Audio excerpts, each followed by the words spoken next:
Ce que les hommes rêvent d'avoir au lit, mais ne te diront jamais. Yes, les filles, c'est parti pour un sujet cul, un sujet cul, d'accord. Bref, aujourd'hui, on part sur du croustillant. C'est bon, on a assez parlé des blessures et des chakras là dernièrement. Je pense qu'on a assez donné sur comment renouer avec son passé. Aujourd'hui, on va parler d'un sujet un peu plus croustillant, un peu plus léger, un peu plus funky. Parce que ça y est, les filles, l'été vient de commencer. Je pense que c'est le moment où les esprits s'échauffent, où les corps se rapprochent et où on veut une ambiance sulfureuse pour les 2 mois qui arrivent et pour le reste de l'année, parce qu'on vise aussi un décembre et les moments où il fera froid et où on aura envie de se réchauffer. Bref, on est là aujourd'hui pour parler de sexualité, pour parler de sexe, et vous allez voir que je vais vous étonner, à mon avis, dans le contenu que je vais vous partager aujourd'hui. Alors oui, les filles, évidemment, tous les hommes sont différents. L'idée, c'est pas de parler pour tous les hommes, surtout que je ne suis pas un homme, même si je sais aussi que vous adorez quand je vous raconte quelques trucs croustillants que les hommes m'ont racontés. Mais aujourd'hui, voilà, l'idée, c'est pas de parler de fellation, c'est pas de parler de position, etc. Parce qu'au fond, il y a des hommes qui vont préférer les fellations comme ça, il y a des gens qui vont préférer telle ou telle position. Voilà, j'ai pas envie de vous faire un sujet comme j'en ai fait des dizaines et des dizaines sur YouTube. D'ailleurs, vous les avez tous, vous pouvez aller sur ma chaîne YouTube. Vous allez en avoir des vidéos un peu plus techniques. Là, je vais chercher à aller un petit peu plus loin que ça. Et je vous invite à vous écouter, à nous écouter. À m'écouter, pardon, je suis seule finalement aujourd'hui. Je me sens dans une grande émission, mais pas du tout. Alors, déjà, le sujet du jour, je l'ai précisé en disant justement ce que les hommes rêvent d'avoir au lit, mais ne te diront jamais. Pourquoi est-ce que je parle de ne te diront jamais? Pourquoi est-ce que j'ai dit ça? Parce qu'aujourd'hui, on ne va pas chercher à aller dans le conscient. Comme j'ai dit, le conscient, vous l'avez, c'est assez facile de le trouver. Vous avez plein d'articles sur Internet, vous avez toutes mes vidéos, vous avez plein d'hommes qui pourront vous en parler. Moi, je vais aller plus loin. Je veux aller dans l'inconscient. Je veux vous amener à comprendre certaines dynamiques des relations hommes-femmes et certaines dynamiques des hommes dans leur sexualité, dans leur façon d'avoir envie aussi de faire l'amour et de se sentir bien dans leur sexualité à travers ce qu'on va partager ensemble. Et la première chose justement que j'ai envie de vous partager aujourd'hui, que les hommes rêvent d'avoir au lit mais ne te diront jamais, c'est la liberté. Et vous allez me dire, oui mais Bren, heureusement, merci, t'es mignonne, mais là tu nous apprends rien. Oui mais on va aller plus loin que ça. En fait, le lit, c'est un espace libre où chacun, quelque part, recherche à se sentir reconnu. Finalement, reconnu dans le plaisir, dans son plaisir et dans le plaisir de l'autre. Et surtout, dans le plaisir qu'il donne à son partenaire. D'accord? Et ça passe par le sentiment de se sentir libre d'être qui on a justement envie d'être au lit. Et pour ça, on a besoin quelque part de confiance et de complicité. Parce que dès le premier jour au lit, on ne va pas se permettre, le premier soir, la première fois au lit, on ne va pas se permettre de s'exprimer autant qu'au bout de plusieurs temps de découverte en dehors du sexe.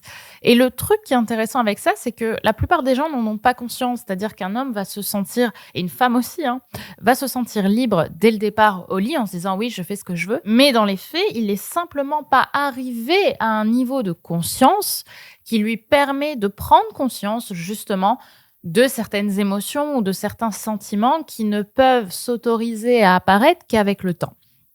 Donc attention, évidemment, je dis pas que tous les hommes sont d'accord avec ça, mais en général, les hommes qui admettent que le sexe, c'est un peu plus qu'un pénis dans un vagin, parce que évidemment, pour créer de la complicité, il faut quand même être dans cette dynamique-là, que c'est un peu plus que juste ceci. Ces hommes vont être réceptifs justement à ces moments de qualité qu'on va avoir, qui vont créer de la confiance et de la complicité, souvent avant le sexe. Parce que c'est ça pour moi qui est important, c'est de prendre du temps, justement, prendre le temps de se sentir reconnu avant le sexe pour pouvoir justement s'éclater au lit avec quelqu'un avec qui on partage cette connexion. Encore une fois, je dis pas qu'on a forcément besoin d'attendre pour avoir une connexion, mais la vie a suffisamment montré à énormément de femmes que j'ai accompagnées ou d'hommes qui m'ont raconté aussi. C'est vrai que c'est le temps qui permet et les moments de qualité qui permettent à chacun et chacune de prendre conscience, d'atteindre un nouveau niveau de conscience de ses émotions et de ses sentiments avec quelqu'un. Et quand on met, je pense, les sentiments et les émotions au service justement de la sexualité, qu'on soit dans quelque chose de sauvage ou qu'on soit dans quelque chose de solennel, en fait, c'est tout à fait agréable et beaucoup plus plaisant au lit, justement, parce qu'on mêle le monde intérieur et le monde extérieur.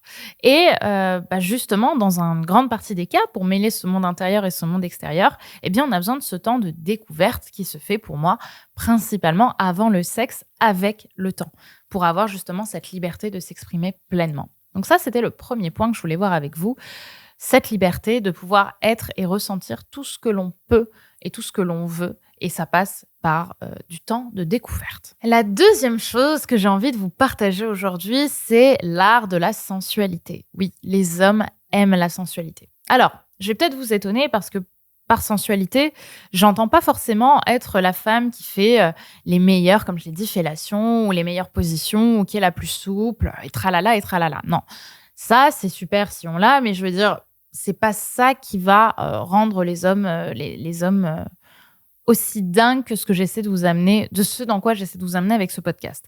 Ce que je veux dire par là, c'est que à travers cette sensualité, j'entends surtout une femme qui se sent dans son féminin. En fait, les filles, il y a plein de manières d'être dans son féminin et toutes ces manières, elles vous sont propres, elles vous appartiennent. Il y a plein de façons. Il y a des femmes qui vont être plutôt féminines dans leur attitude, d'autres qui vont être plus féminines dans leur sensibilité. On a plein de manières, au final, d'être féminine.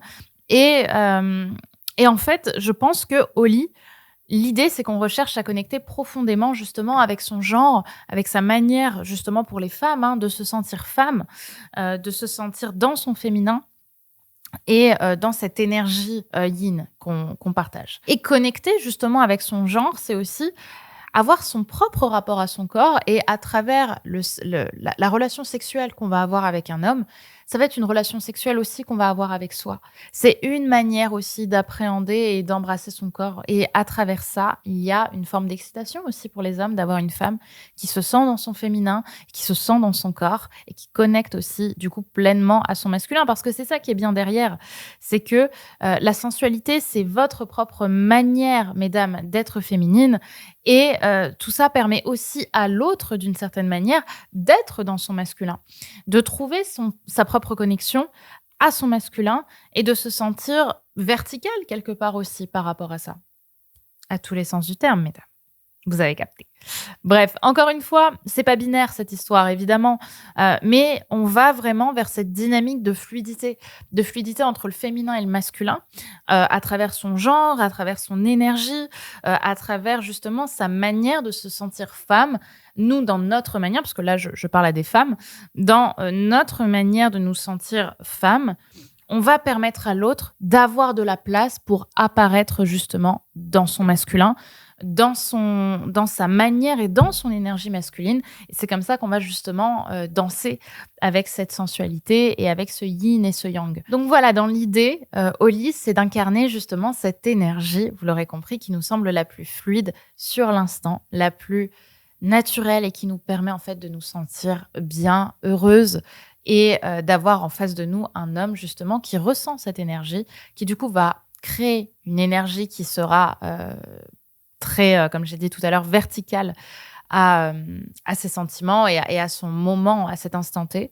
Et donc, je peux vous dire que vous risquez de passer une sacrée nuit de sexe. Parce que quand on passe et quand on dépasse justement le sexe, la sexualité pour ce qu'elle est de physique, on arrive dans un état émotionnel qui est beaucoup plus fort et qui nous permet de ressentir avec notre corps de manière beaucoup plus intense et donc de, quelque part, vivre un véritable plutôt moment de sexe unique, sulfureux et puissant. Et c'est comme ça que vous allez passer un super été, les filles. Et donc, si ces sujets autour de la sexualité, de l'amour, du sexe, au final, c'est quelque chose qui vous intéresse, qui vous parle et surtout qui vous inspire, si vous avez été inspiré ou que ce podcast vous a plu, il faut absolument que vous soyez là le 2 juillet à 20h pour la conférence, la soirée inédite que je vous donne autour justement de la sexualité pour que vous passiez un été qui soit chaud, qui soit sulfureux, qui vous permette aussi non seulement de faire de belles rencontres, mais aussi d'avoir de beaux moments au lit. Donc je vous invite vraiment à être là ce jour-là. Pour vous inscrire, c'est simple, vous allez dans le lien en description, vous cliquez, vous vous inscrivez et on se retrouvera le 2 juillet à 20h pétante pour une soirée qui promet de révolutionner votre sexualité, votre féminin et même pour aller plus loin, votre rapport à votre corps et au corps des hommes. Parce que ça aussi, on doit en parler, on n'en parle pas assez, du rapport féminin au corps des hommes. Donc, on se retrouve le 2 juillet. Le lien pour vous inscrire est en description. Et surtout, n'oubliez pas d'ici là de vous abonner, évidemment, à la chaîne et de partager ce podcast à quelqu'un qui pourrait justement s'y intéresser et à qui cela pourrait parler.